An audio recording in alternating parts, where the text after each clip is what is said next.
한국의 작가 최인호라는 분이 계세요. 그분이 쓴 책, 이 상도라는 그 책이 있습니다. 조선시대에, 조선 말기쯤 되겠죠. 그때에 상인을 중심으로 한 그러한 내용을 실린 것이죠. 드라마로도 나왔더랬습니다. 그런데 거기에서 이제 그 주인공 되시는 임상옥이라는 분이 이런 말을 해요. 장사는 이물을 남기는 것이 아니라 사람을 남기는 것이다. 상업이란 이익을 추구하는 것이 아니라 의를 추구하는 것이다. 소인은 장사를 통해서 이윤을 남기지만은 대인은 무역을 통해 사람을 남긴다. 이 말은 사람을 얻는 것이야말로 사업의 기본이라는 것을 깨뜨려 본 그 해안에서 우러난 너무나 멋진 표현입니다. 그런데 예수님도 탈란트 비유에서 똑같은 비슷한 말씀을 하신 것을 보게 됩니다. 탈란트를 종들에게 나눠주지 않습니까? 장사를 하게 합니다. 그리고 이윤을 남긴 종들에게는 착하고 충성된 종이라고 칭찬해 주셨습니다. 그런데 이윤을 남기지 않고 땅에 묻어뒀던 그 종에게는 게으르고 악한 종이라고 책망하시면서 벌을 주셨습니다. 미루어 짐작하건대 예수님의 이 비유 속 주인은 고인임에 틀림이 없다고 봅니다. 그래서 그 주인이 종들에게 받고 싶은 이유는 무엇이겠어요? 뭐 어떤 돈을 더 많이 남기는 것이 아니라 바로 사람이 아니었을까 그렇게 생각이 됩니다. 그런 의미에서 잘 생각해 보면 우리 주님이야말로 무엇보다도 사람을 남기고 싶어 하시는 참으로 우리의 아버지 되시는 분이라고 생각이 됩니다. 우리는 지금 사도행전의 그 막바지에 달해 있습니다.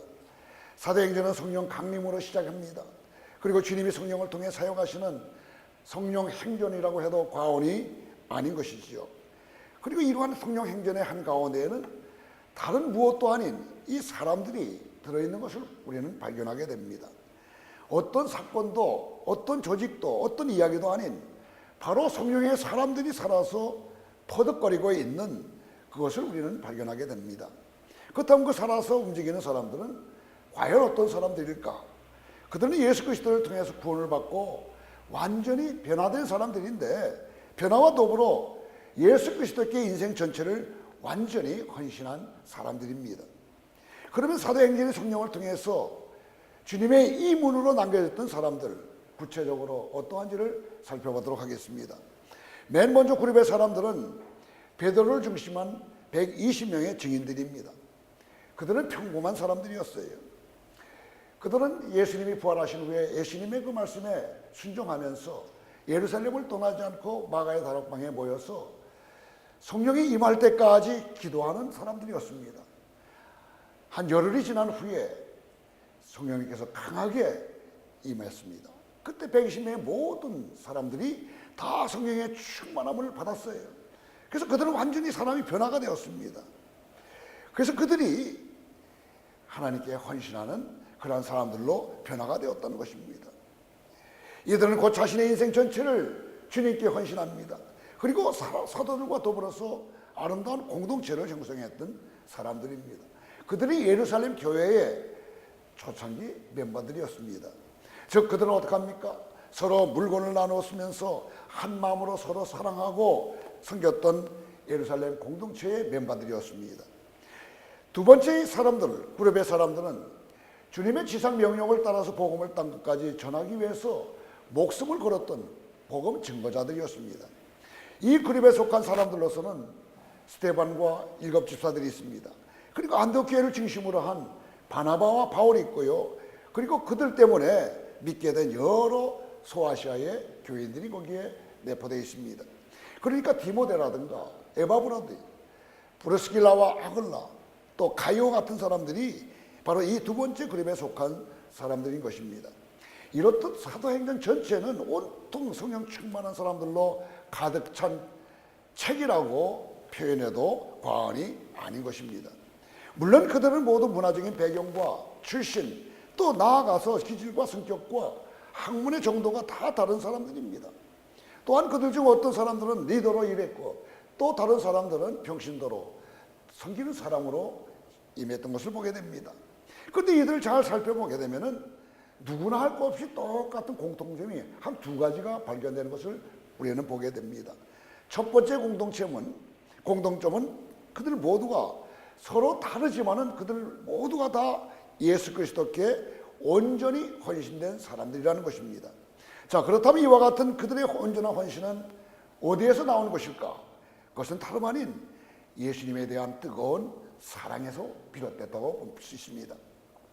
사도행전을 읽어가면서 저는 이 사람들이 어떻게 이렇게까지 예수님을 사랑할 수 있을까 놀란 적이 한두 번이 아니었습니다. 속된 말로 그들은 예수님께 완전히 미쳤던 사람들이에요. 사도행전에 나오는 신앙의 사람들은 사랑스러운 연인들보다 아내나 남편 혹은 자식들보다 예수님을 더욱 사랑하였고 또 심지어는 자신의 목숨보다 예수님을 사랑했던 사람들이었습니다. 그래서 그들에게 순교는 두려움과 고난이 아닌 영광이었다고 볼 수 있습니다. 즉 사랑하는 주님을 위해서 목숨을 바친다는 것, 그들은 그것 어떤 것보다도 영광스럽게 생각했다는 것입니다. 사도행전에 두 명의 순교자가 등장하지 않습니까? 한 사람은 스데반이고 또 한 사람은 야곱이에요. 야고보, 바로 사도행전에 예수 그리스도를 위해서 순교를 당한 사람은 구체적으로 이 두 사람밖에 이름이 거론되지 않지만은 거기에 나왔던 지금까지의 모든 사람들 다 대부분이 궁극적으로는 순교하지 않았나 그런 확신이 들게 됩니다. 주님의 제자들은 모두 다 순교사로 생을 마감했다고 하는 것에 대해서는 조금도 의심이 없는 것입니다. 그렇기 때문에 사도행전에 등장하는 사람들을 대할 때마다 부끄러움을 느끼지 않을 수가 없어요. 왜냐하면 요즘 크리스찬들 보세요. 대충 적당히 주님을 사랑한다고 하면서 살아가는 사람들이 얼마나 많이 있습니까? 사랑하는 여러분, 대충 적당히 주님을 사랑하는 것이 아니라 온전히 온 마음 다해 주님을 사랑하셔서 자신의 전생애를 그분께 헌신하면서 그분의 제자로 살아가시는 하나님의 영광스러운 자녀들이 다 되시기를 주님의 이름으로 축원합니다. 사도행전에 나오는 신앙인의 두 번째 공통점은 세상을 향한 당당함이라는 것입니다. 그들은 결코 세상을 향해서 주눅이 들거나 주저하거나 하는 법이 없었어요. 그들은 세상을 향해서, 그것도 자신들을 대적하는 그 세상을 향해서 너무나 당당한 태도를 가지고 있습니다. 세상 사람들을 향해서 설교했던 베드로를 한번 생각해 보세요. 예수님을 잡아 죽였던 사람들에게 그렇게 당당하게 설교하고 그들에게 세례를 주었던 베드로의 모습, 아무도 범접할 수 없는 젊은 사자의 모습을 연상케 하지 않습니까? 어디 베드로뿐이겠습니까? 핍박을 가하는 그러한 사람들을 향한 스데반의 설교, 헬라 각 지방의 그 선교 현장에서 복음을 증거했던 또 바울의 모습을 보시길 바랍니다. 이 일적인 문화, 또 환경과 상황, 또한 자신의 목숨을 노리는 상황과 엄청난 권력가들과 부자들 앞에서도 바울은 당당하게 자신의 복음을 전할 수 있었습니다. 이 당당함이 바로 사도행전에 나오는 믿음의 사람들의 공통점인 것입니다. 그런 의미에서 신앙인이 가져야 할 태도들 중 하나는 바로 세상에 대한 당당함이 아닐까 생각을 해봅니다. 한번 여러분 생각해 보세요. 우리 믿는 사람들이 가진 것이 무엇이겠습니까? 바로 영원한 생명을 주는 하나님의 진리 아니겠습니까? 그러니 하늘의 생명을 가진 자들이 세상을 살다가 곧 허무하게 무너질 자들 앞에서 주눅 들고 뒷걸음 서서야 되겠는가 하는 것입니다. 그러므로 신앙인이 세상을 향해서 당당한 모습과 태도를 갖는다는 것은 지극히 당연한 것이라는 것을 우리는 다 알아야 되는 것입니다. 오늘 본문에서도 바울의 모습을 통해서 우리는 신앙인의 당당한 모습을 보게 됩니다. 바울은 총독 베스도와 분봉왕 아브리카 왕 앞에서 신문을 당했지만은 가이사람 아벨로 이렇게 외쳤기 때문에 로마의 황제 가이사에 가서 재판을 받아야 합니다. 비록 바울이 황제에 가서 재판을 받는다고 해서 총독 베스도와 아그리파 왕을 무시해서는 아니 되는 것입니다. 왜냐하면 총독과 이 분봉왕이 바울에 대한 리포트를 하기 때문입니다. 즉 황제는 지방 총독과 분봉왕이 보내온 그 보고서를 통해서 사건의 그 정황을 파악하고 또한 그들의 소견서를 적극적으로 수렴하여서 살아야 할지 죽여야 할지를 결정하기 때문입니다. 그런 의미에서 바울 앞에 있는 총독과 이 분봉왕은 바울의 생명줄을 쥐고 있는 사람들이라고 말할 수가 있습니다. 사랑하는 성도 여러분, 여러분들이 여러분의 생명줄을 쥐고 있는 사람 앞에 서 있다고 생각해 보시길 바랍니다. 어떤 기분과 태도를 여러분들 취하시겠습니까? 아마도 주눅이 들어서 조심스럽게 눈치만 살피면서 그 사람의 비위에 거슬리지 않게 신경을 쏘는 동시에 그 사람에게 잘 보이려고 하는 것이 보통 사람들의 모습이 아니겠습니까? 그런데 놀랍게도 우리가 읽은 본문을 보게 되면은 아무리 살펴보아도 바울이 베스도와 아그리빠 왕에게 잘 보이기 위해서 행동했다는 것 전혀 찾아볼 수가 없습니다. 오히려 바울은 그들 앞에서 너무나 당당하게 할 말을 다 하고 있습니다. 어떻게 이럴 수가 있을까요? 단순히 바울이 꼬장까정한 그런 대범한 성격을 가졌기 때문일까요? 우리는 잘 알고 있습니다. 아무리 성격이 대범한 사람이라 할지라도 사실 알고 보게 되면 두렵고 힘든 것을 대범한 척 꾸며낸다는 것을 우리는 잘 알고 있다는 것입니다. 너무나 두렵기 때문에 강한 척합니다. 무섭지 않은 척한 것뿐입니다. 그러나 바울의 성격과 전혀 다른 성격의 소유자 베드로를 한번 생각해 보세요. 그는 논리적인 지혜적인 바울과는 달리 다혈질적이고 즉흥적인 그런 성격을 가지고 있었던 사람이었습니다. 그런데 베드로는 동시에 겁도 참 많았어요. 무서움도 많이 탔던 사람입니다. 그래서 그 대제사장 집에 그 계집종 앞에서 예수님을 3번씩이나 부인하지 않았습니까? 즉 권력의 힘 앞에서 참담하게 무너져 내렸던 사람이 바로 베드로였습니다. 그런데 그랬던 사람이 성령을 받고 나서 완전히 다른 사람이 되었어요. 그는 사람들 앞 서서 설교를 하면서 복음을 전파한 몇천 명 구원을 얻게 했던 그런 사람으로 변화가 되었습니다. 권력자들의 모임 공회 앞에서도 당당하게 복음을 증거했습니다. 그러므로 성격 때문에 당당해질 수 있는 것은 아니라고 할 수가 있는 것입니다. 그러므로 이러한 정황을 볼 때에 바울이 그렇게 당당한 이유는 딱 한 가지 뿐입니다. 그것은 바로 바울이 가지고 있었던 믿음 때문이었습니다. 즉 신앙의 사람들이 세상을 향해서 그토록 당당할 수 있는 이유는 성격 때문이 아니라 그들의 믿음, 즉 그리스도의 영이 주시는 그런 믿음 때문인 것입니다. 이 믿음에 우리는 소망을 두어야 할 것입니다. 또 이 믿음은 우리가 소망을 두어야 할 것, 이것은 바로 이 세상이 아닌 바로 하나님의 나라인 것을 확고히 해준다는 사실을 기억해야 되는 것입니다. 인정 없는 세상, 인정이 없습니다. 여의도 뭣도 없는 세상입니다. 각박하고 무서운 세상에 살아가고 있지만은 사랑과 자비와 공의의 왕이신 하나님의 통치하시는 그 하나님 나라에 대한 소망을 가지고 믿음의 사람들은 세상에 그렇게 당당할 수가 있는 것입니다. 그래서 이 세상에서 어떤 결과와 어떤 그 상황이 초래된다고 할지라도 눈 하나 깜짝하지 않고 당당하게 복음을 전파할 수가 있는 것입니다. 사랑하는 여러분, 하나님 나라에 대한 확실한 믿음과 소망으로 세상을 향해서 사랑을 가지고 당당하게 복음을 증거하는 용기 있는 주님의 용사들 다 되시기를 주님의 이름으로 축원합니다. 자, 그렇다면 이와 같이 세상을 향한 당당함은 구체적으로 어떤 모습으로 나타날까 하는 것입니다. 오늘 본문 말씀을 통해서 보면은 이러한 당당함은 다음 두 가지로 통해서 나타난다고 볼 수 있습니다. 첫 번째는 무엇입니까? 우리들의 간증을 통해서 믿는 사람들의 당당함이 드러나게 되어 있습니다. 간증, 그러면 흔히 사람들은 떠들썩한 지편을 떠올리면서 그것에 초청된 사람들의 그 입에서 쏟아져 나오는 드라마틱하고 초자연적인 그 역사를 생각하긴 합니다. 물론 틀린 생각은 아닐 것입니다. 그러나 그렇다고 이것이 간증의 전부 또한 아닙니다. 간증은 십자가를 통과한 이야기라고 말할 수가 있습니다. 즉 예수 그리스도를 만나면서 세상을 향하여는 죽고 그리스도를 대하여는 살게 된 이야기를 한 것이 바로 간증이에요. 즉 개인이 십자가를 통과한 이야기, 그래서 자신이 죽고 다시 살아난 이야기가 바로 간증이라는 것입니다. 그렇기 때문에 간증이 꼭 극적일 필요는 없습니다.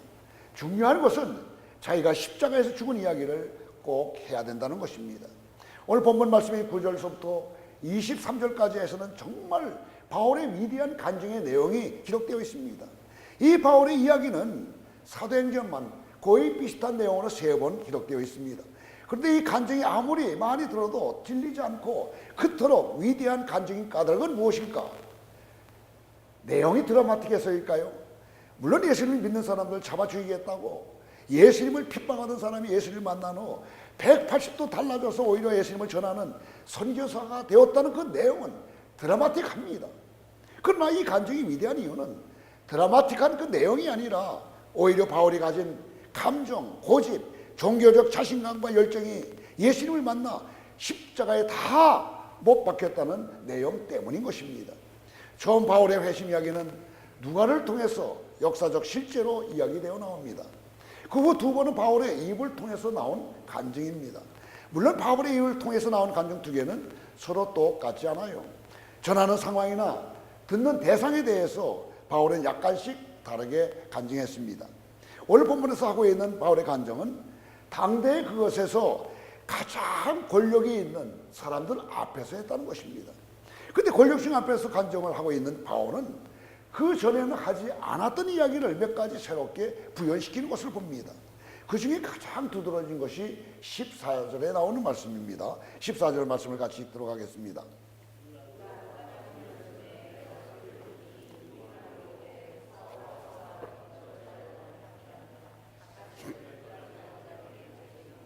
무슨 말입니까? 가시체를 뒷받침하기가 내게 고생이라는 말씀이 첨가되어 있는 것을 보게 됩니다. 그런데 이 첨가된 말 속에 사울이라는 한 사람의 그동안의 삶, 모든 것이 다 담겨져 있는 것이죠. 가시체를 뒷받침한다. 이것은 원래 헬라 속담으로서 당시에는 소를 몰 때에 소 뒤에다가 뾰족한 것, 즉 가시 같은 것을 대고 소를 몰았다고 해요. 그것을 이용해서 소를 앞으로 나가게 했던 것입니다. 그런 의미에서 이 가시체를 뒷받침한다는 말은 열심히 하기는 하지만은 그럴수록 상처만 입는 어리석고 무의미한 삶을 살았다는 뜻이 된다는 것입니다. 사랑하는 성도 여러분, 지금까지 여러분들이 살아오시면서 무엇 때문에 싸우고 갈등하고 아우성치셨는가? 그것의 결과가 혹시 상처뿐이지는 않습니까? 그렇다면 이제는 그것을 끝내야 할 때가 되지 않았습니까? 싸움과 갈등과 아우성과 그로 인한 그 상처뿐인 삶을 끝내고 회복의 길로 나가야 하는 것입니다.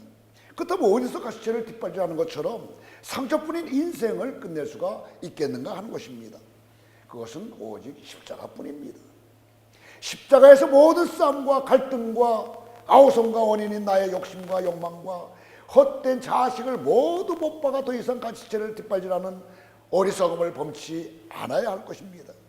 그렇게 십자가에서 죽을 때에 우리는 의연하고 당당해질 수가 있는 것입니다. 여러분, 피 터지고 살점이 떨어져 나가는 급박한 전쟁터에서도 초연한 사람이 있지 않습니까? 그 사람이 어떤 사람이겠어요? 살아있는 사람이겠어요? 죽은 사람일 것입니다.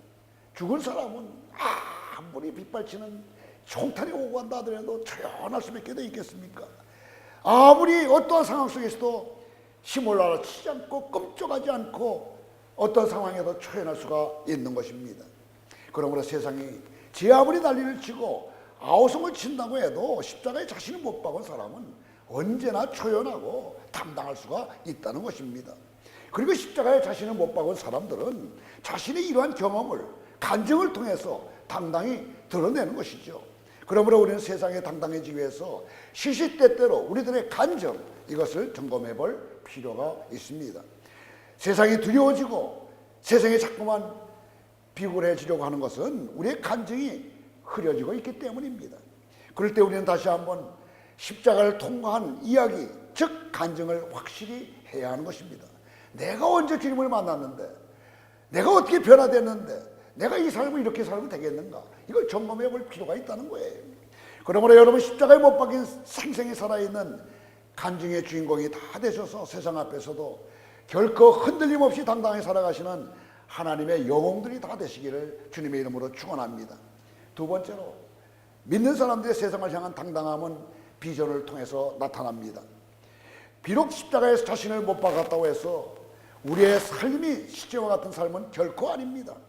죽으시고 부활하셨던 그 예수님을 따라서 우리는 자신을 십자가에 못 박은 후 부활의 경험을 하게 됩니다. 그리고 부활의 경험을 통해서 우리는 나를 향한 열정이 아닌 하나님을 향한 열정인 비전을 받게 됩니다. 비전이란 다름 아닌 하나님의 꿈을 말하지요. 즉 십자가에 못 박기 전까지 우리는 그림자와 같이 험한 자신의 꿈을 위해서 살아왔지만은 십자가에 못 박힌 후 부활을 경험한 우리는 자신의 꿈이 아닌 하나님의 꿈을 꾸면서 그 꿈을 이루기 위해서 열정적으로 사역에 임하는 것입니다. 그런데 이 하나님의 꿈이 우리 자신의 꿈과 근본적으로 다른 것이 있어요. 그것은 바로 뭡니까? 하나님의 꿈은 하나님의 의지로 반드시 이루어진다는 것입니다. 즉 이미 시작할 때부터 승리와 성공이 보장되어 있다는 말입니다. 그러므로 비전의 사람은 결코 두려워하거나 주저하지 않습니다. 결국 그 비전은 하나님이 이루어 가실 것을 믿기 때문인 것이죠. 바울은 이 비전이 처음 주어질 때부터 그는 마음의 확신을 갖고 있었어요. 17절 말씀을 보세요. 이스라엘과 이방인들에게서 내가 너를 구원하여 그들에게 보내어 그랬어요. 주님을 만났을 때에 하나님의 음성을 듣기 시작했잖아요. 그리고 이 모양 저 모양을 이 사람 저 사람을 통해서도 하나님의 말씀을 확인하게 됐고요. 갱그레아에서는 자기가 소원하면서까지 그 하나님이 너에게 그런 꿈을 갖고 있다는 사실을 계속해서 리마인드 시켜주면서 그 마음속에 확신을 갖게 만들지 않았습니까? 그래서 이 바울의 모습을 보세요. 감옥에 있을 때라든가 풍랑으로 배가 뒤집 위험할 때 뭐 배가 고프고 힘들고 심지어 사람들에게 몸매를 맞고 있을 때도 그가 결코 두려워하지 않고 흔들리지 않을 수 있었던 이유인 것입니다. 하나님께서 비전을 만들어 이루어 가실 것을 그는 확실히 믿었기 때문인 것입니다. 비전을 가진 사람이 이렇게 당당하게 세상을 향해서 자신의 비전을 드러낼 때 세상은 그 비전으로 인하여 두려워하기 시작하는 것입니다. 24절과 28절을 같이 읽습니다. 바울아 네가 미쳤도다. 네 많은 학문이 너를 미치게 한다 하니 아그리빠가 바울에게 이르되 네가 저것 말로 나를 권하여 그리스도인이 되게 하려 하는도다. 사실 상황 자체를 놓고 봐서는 바울이 아니라 베스도가 흥분해서 소리치면서 꼭 미친 사람처럼 보이지 않습니까? 정작 미쳤다는 소리를 듣는 바울은 그토록 담대하고 태연한데 바울의 비전을 들었던 베스도가 미치기 시작한다는 것입니다. 또한 아그리빠는 바울의 그 당당한 비전을 인해서 지금 흔들리고 있는 중입니다. 이와 같이 비전을 당당하게 세상에 선포하는 사람 앞에서 세상은 동요하고 흔들리고 미치게 되어 있습니다. 왜냐하면 세상 또한 하나님이 반드시 자신의 비전을 이루어 가신다는 것을 알고 있기 때문입니다. 사랑하는 여러분, 십자가에 못 박히고 부활한 사랑하는 여러분들은 하나님의 꿈인 비전을 당당하게 세상을 향해 선포함으로써 하나님의 의지로 반드시 이루어지는 비전을 맡은 사역자로서 충성을 다해 마침내 영광을 누리는 하나님의 신실한 일꾼들이 다 될 수 있게 되기를 간절히 소원합니다. 여러분 정말 주님을 만났습니다. 그렇다면 하나님의 꿈이 내 꿈이 될 수 있어야 된다는 것입니다. 그래서 언제나 말씀드리는 것은 주님이 주신 비전이 무엇입니까? 이걸 발견하라는 것 아니겠습니까? 그 꿈을, 그 비전을 우리는 어디를 통해서 알 수 있을까요? 물론 하나님이 직접 말씀해 주실 때에 우리가 들을 수 있겠지만은 우리는 그런 것을 통해서는 잘 들을 수가 없습니다. 그래서 언제나 성경을 보시고 기도하라고 하는 것 아니겠어요? 하나님께서 나를 향한 이 땅의 부르심의 소망이 무엇인지 그 비전을 여러분들이 보여주실 때 갖게 된다고 한다면은 바울과 같이 이 세상에서 여러분들 당당하게 언제나 승리할 수 있다고 저는 확신합니다. 말씀을 맺겠습니다. 세상을 향해 당당한 믿음의 사람들이 다 될 수 있게 되기를 바랍니다.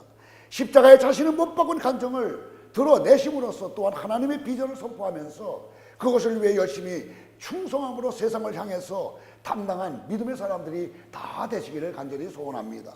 그렇게 되시기를 주님의 이름으로 축원합니다. 기도하겠습니다. 사랑하시는 하나님 아버지, 은혜와 사랑을 진심으로 감사드립니다.